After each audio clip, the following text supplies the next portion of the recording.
membaca doa. Bismillahirrahmanirrahim.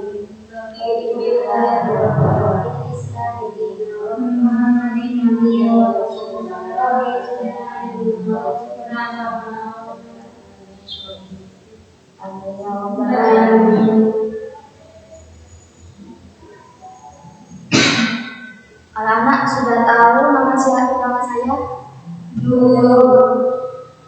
Kita perkenalkan dulu ya. Nama saya Aisyah Khadijah, bisa dipanggil Mei. Di sini saya mengajar fikih. Kemudian alamat saya di Godam. Terus umur saya masih 19 tahun.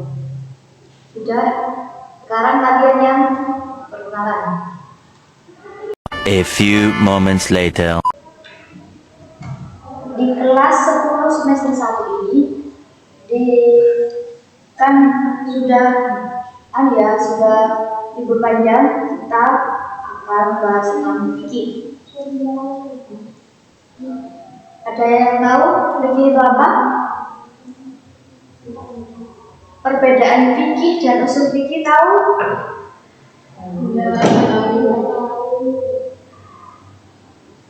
Fikih itu ilmu yang membahas persoalan hukum, sedangkan usul fikih itu ilmu yang mengkaji tentang dalil fikih atau kaidah dengan tujuan untuk mengetahui cara-cara penggunaannya.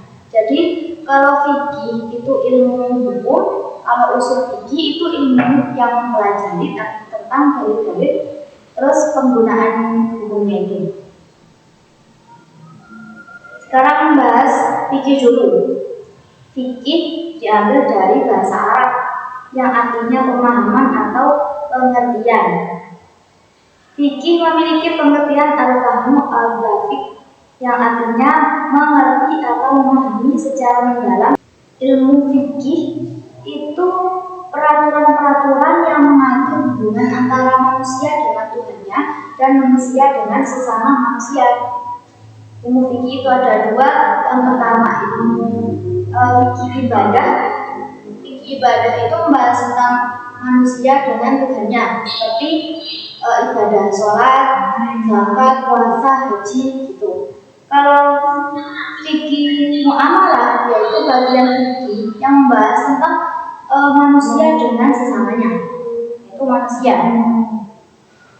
Sedangkan pengertian fikih menurut ulama yaitu ilmu yang membahas hukum syariat di bidang amaliyah atau perbuatan nyata yang diambil dari dalil-dalil yang terperinci. Dalilnya itu dari Al-Quran dan hadis. Sudah paham tentang fikih? Kesimpulannya, fikih itu ilmu tentang hukum syariat yang berkaitan dengan hubungan manusia dan manusia dengan penciptanya. Kalau manusia dengan Tuhannya itu namanya fikih ibadah. Kalau manusia dengan sama manusia itu namanya fikih muamalah. Ruang lingkup ilmu fikih itu dibagi menjadi dua. Yang pertama yaitu ruang lingkup fikih ibadah. Fikih ibadah itu membahas tentang manusia dengan Tuhannya, seperti sholat, zakat, dan hukum-hukumnya. Terus yang kedua itu fikih yang mengatur hukum-hukum fikih yang mengatur tentang muamalah. Muamalah itu ada tiga. Yang pertama muamalah yang disebut al-ahwa asyahyah, yaitu yang membahas tentang keluarga, hukumnya keluarga. Yang kedua yaitu hukum-hukum perdata seperti jinayat. Yang ketiga yaitu hukum-hukum lain, termasuk hukum-hukum yang berkaitan dengan perekonomian. Jadi ruang lingkup fikih itu ada dua. Yang pertama fikih ibadah, yang kedua fikih muamalah. Fikih muamalah ini ada tiga. Yang fikih muamalah ada tiga, yaitu yang membahas tentang jinayat, kemudian perekonomian, kemudian tentang keluarga. Sudah paham?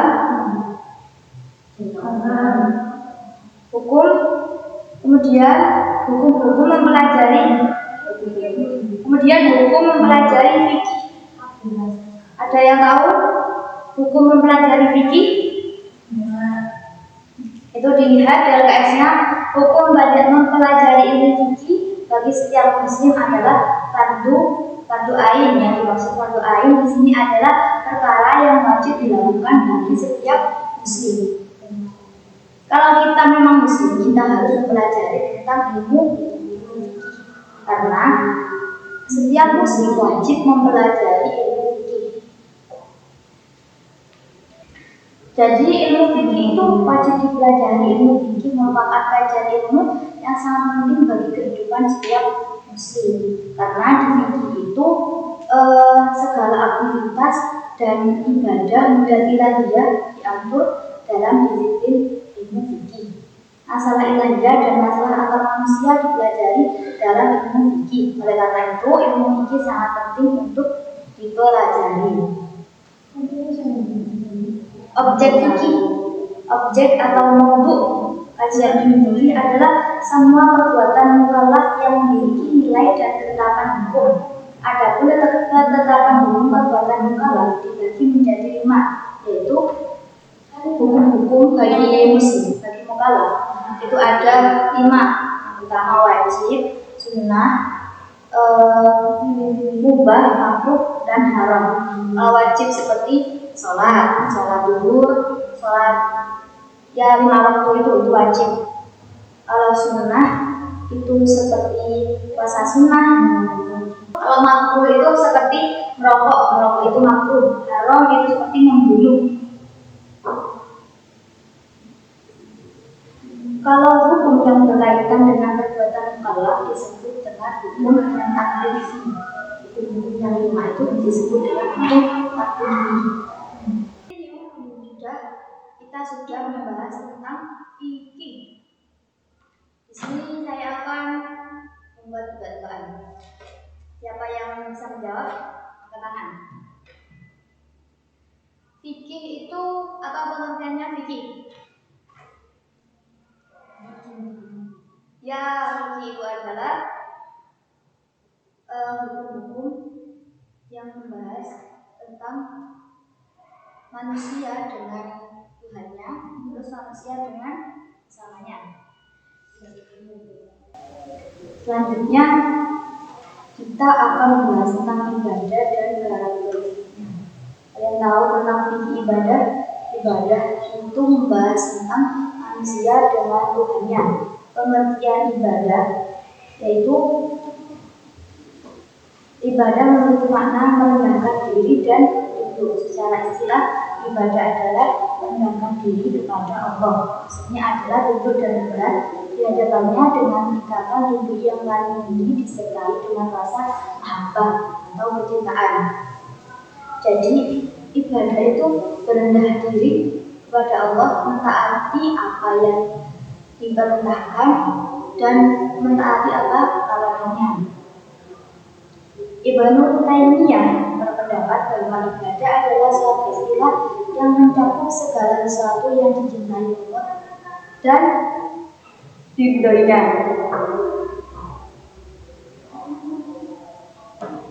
Jadi ibadah itu membahas tentang manusia ke Tuhannya, seberapa cinta manusia ke Tuhannya.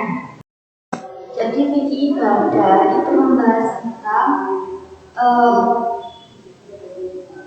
kerendahan hati manusia untuk tunduk kepada penciptanya, untuk tunduk kepada Allah. Macam-macam ibadah.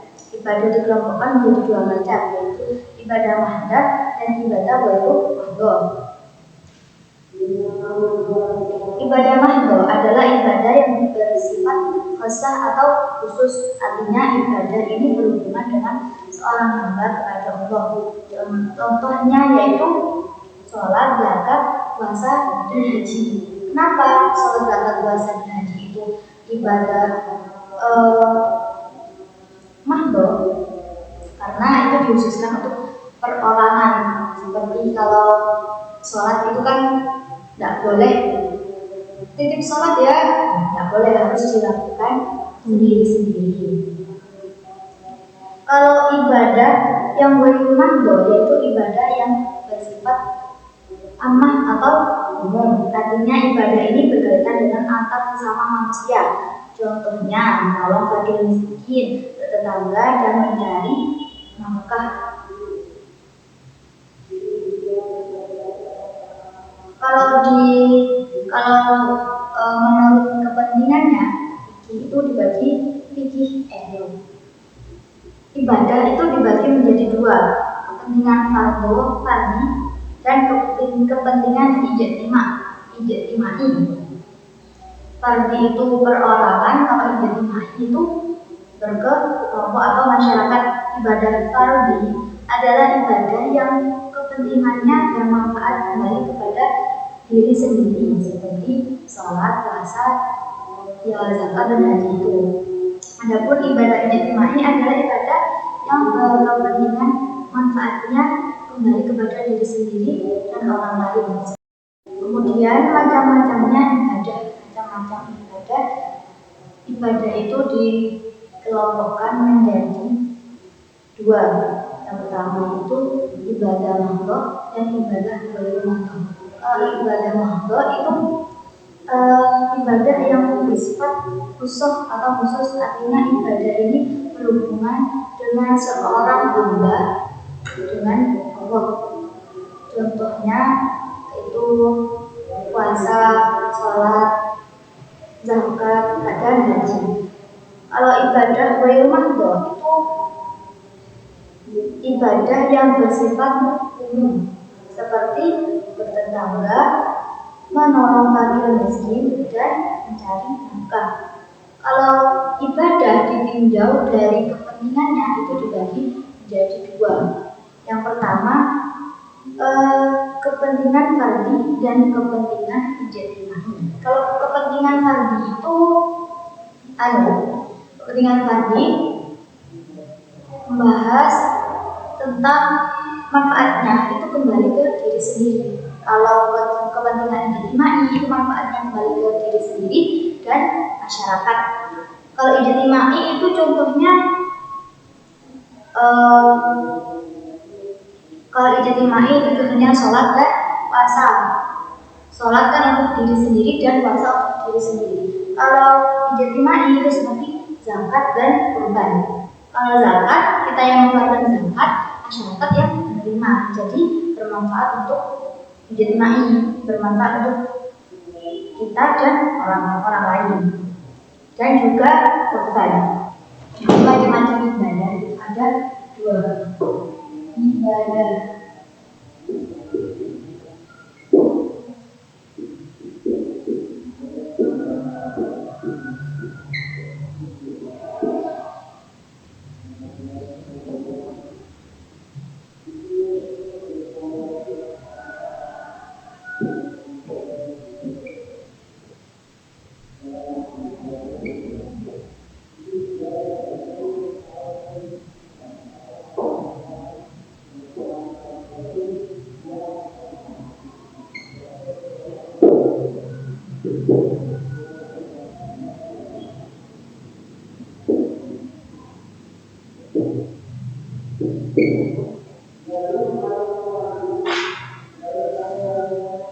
Saya jelaskan macam-macam ibadah. Ada dua, ibadah mahdo dan ibadah ghairu mahdo. Kalau menurut kepentingannya ibadah itu ada dua, ibadah fardhi dan ibadah ijtimai.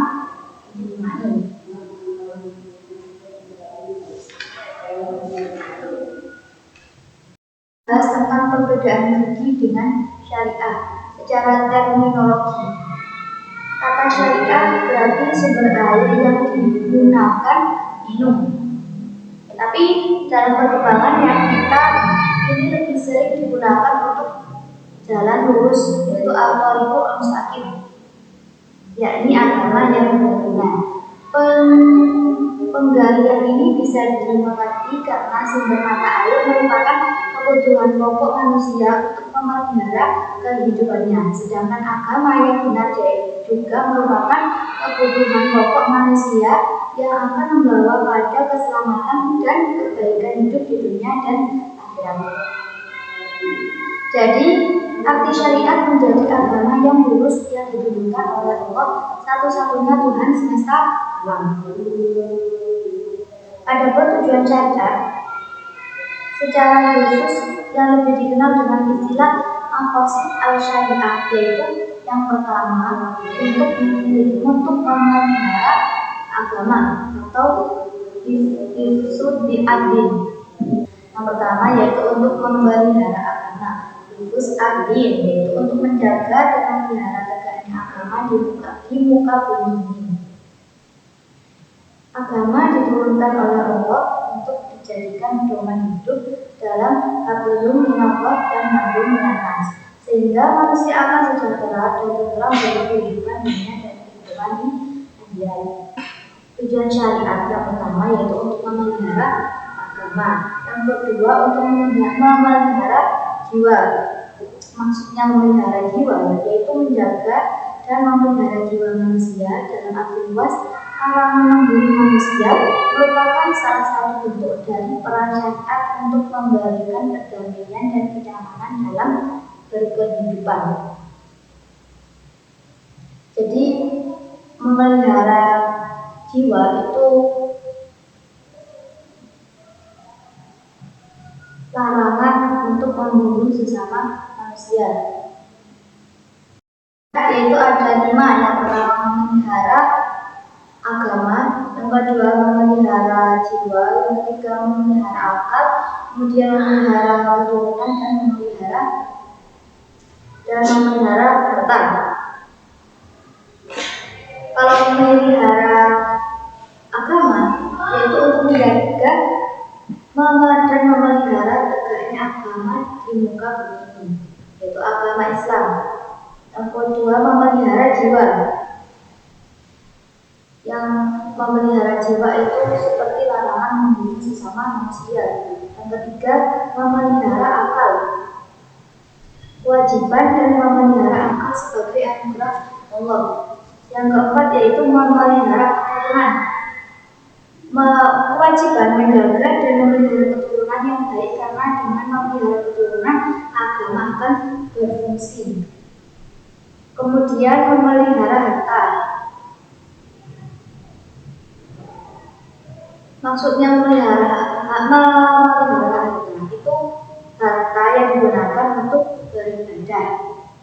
Jadi tujuan syariat itu ada 5. Yang pertama memelihara agama, memelihara jiwa, memelihara keturunan, memelihara akal, dan memelihara harta.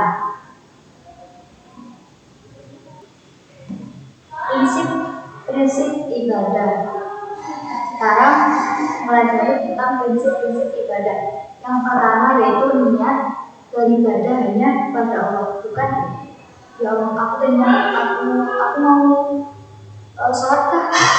Ini bukan begitu, tapi saya niat untuk beribadah kepada Allah. Yang kedua, ibadah yang tulus kepada Allah semata haruslah bersih dari tendensi lainnya. Apabila sedikit saja ada niatan beribadah bukan hanya karena Allah, tapi karena sesuatu yang lain seperti riya atau ingin memuji orang lain, maka rusaklah ibadahnya. Jadi tidak boleh kayak seperti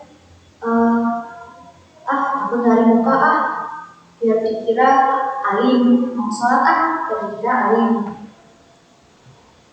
mau sedekah biar dikira kaya atau sok kaya. Jadi ibadah itu harus dalam hati, harus muncul dari hati, hanya untuk tertuju kepada Allah, bukan yang lainnya. Terus keharusan untuk menjadikan Rasul sebagai teladan dan pembimbing dalam ibadah. Nabi Muhammad itu pembimbing dan teladan kita dalam beribadah. Kemudian ibadah itu tidak akan mengukur kewajibannya pada manusia sejak dalam keadaan berakal sampai meninggal dunia. Dan manusia itu wajib beribadah kepada Allah. mulai dari balik sampai mati, tidak ada keringanan. Kemudian tujuan ibadah adalah Islam. Tujuan ibadah adalah untuk membersihkan dan menyucikan jiwa dengan mengenal dan mendekatkan diri kepada Allah serta mengharapkan ridho dari Allah. Tujuan ibadah yaitu untuk menghambakan diri kepada Allah, untuk bertunduk patuh kepada Allah. Sampai sini ada yang ditanyakan? Kalau tidak ada, kita akan kesimpulan. Kesimpulan yang fikih itu fikih sendiri yaitu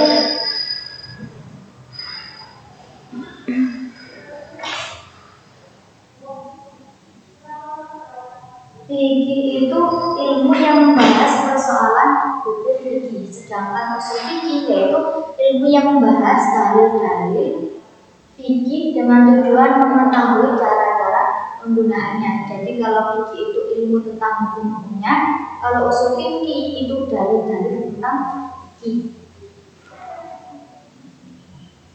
Ruang lingkup fikih itu ada dua, yaitu fikih ibadah dan fikih muamalah. Kalau fikih ibadah itu membahas tentang manusia dengan Tuhannya, kalau fikih muamalah itu membahas manusia dengan sesamanya, seperti ekonomi, jinayat, dan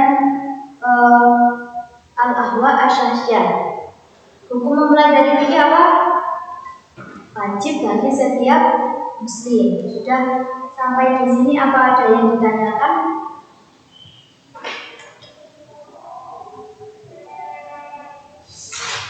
Kalau tidak ada, kalian buka halaman 10.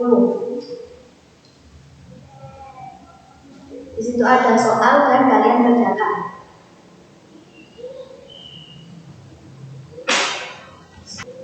Apabila ada kesalahan tutur kata atau kesalahan bilangan, mohon maaf sebesar-besarnya. Assalamualaikum warahmatullahi wabarakatuh.